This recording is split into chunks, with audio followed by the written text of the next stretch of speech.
My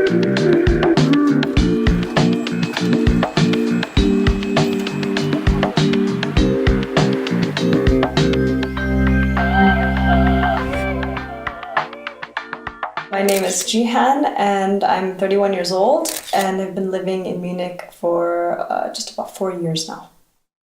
You have very blue skies and you have sunny days here, but it always, every time I go back to California, it always feels like the sunshine is a bit more brilliant there. And I didn't notice that before when I lived in California. I only noticed it when I moved here. So that's one big difference. Another difference is the impression I had of Germany when I first arrived, in particular Munich, is how orderly things are kept and how orderly I guess people think about the world as well and the worldview. And so I think that now when I go back to California, this is one of the things that's difficult for me to deal with, is what I think Californians perceive as sort of being relaxed and easy.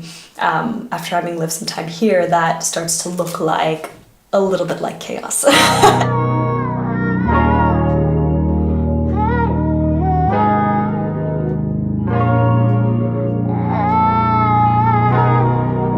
When I was a child, we used to come to Germany all the time. My father was a German citizen, and so we used to spend every summer here when I was a child, and I have a sister who lives in Schwabing. The reason why Munich feels like home is because of Schwabing for me.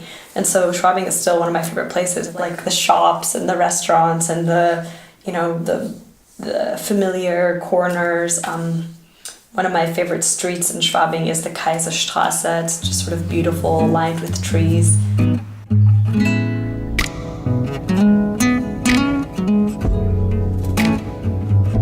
The difficult thing was the beginning to just build my social circle of friends. That took, I think, about 6 months. There was a solid 6 months where I spent a lot of time hanging out on my own.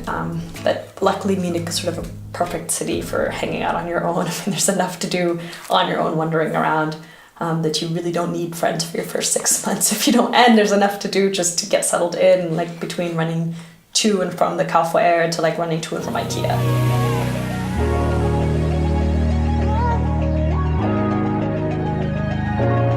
I was kind of new, so I didn't understand how to open the bus doors to leave at the station. And I saw at some point a gentleman who I guess had been watching me sort of struggling, without saying a word to me, just sort of got up and hit the button to open the door and then sat down. And then of course the doors opened and I left. But for me it was quite instructive, because what was quite, at least for me, remarkable about this interaction with this man is that he didn't instruct me.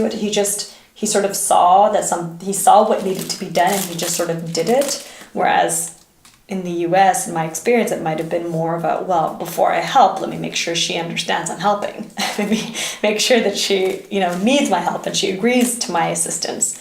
In the United States, for instance, you can be sued for trying to help someone and hurting them by mistake, right? So even getting involved can create, you're creating your own liability by just getting involved.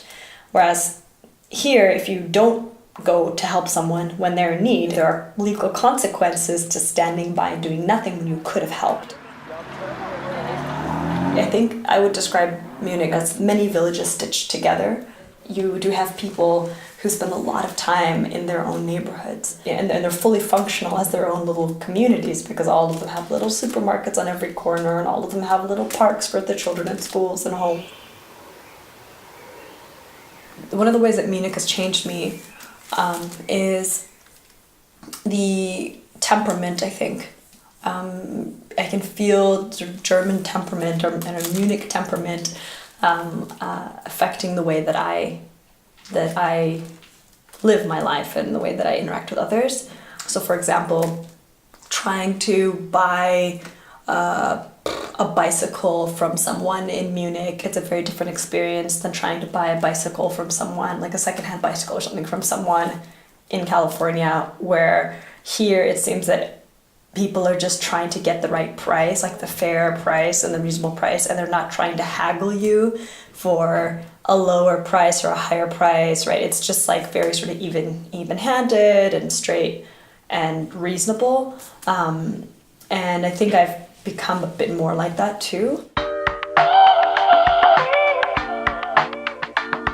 If I had 3 words to describe Munich, they would be safe, sunny most of the time, and Disneyland in a way. If you've spent any amount of time in Munich and then suddenly throw yourself into a city like New York or Berlin or London or Paris, you realize that those are really cities. You know, they feel like cities because they're grungy, they're dirty, they're a little bit dangerous, they're active, and they're very, very, very diverse. And Munich is much more homogenous, much more clean and orderly. It's much safer, and so to a certain extent, it feels a little bit like a Disneyland.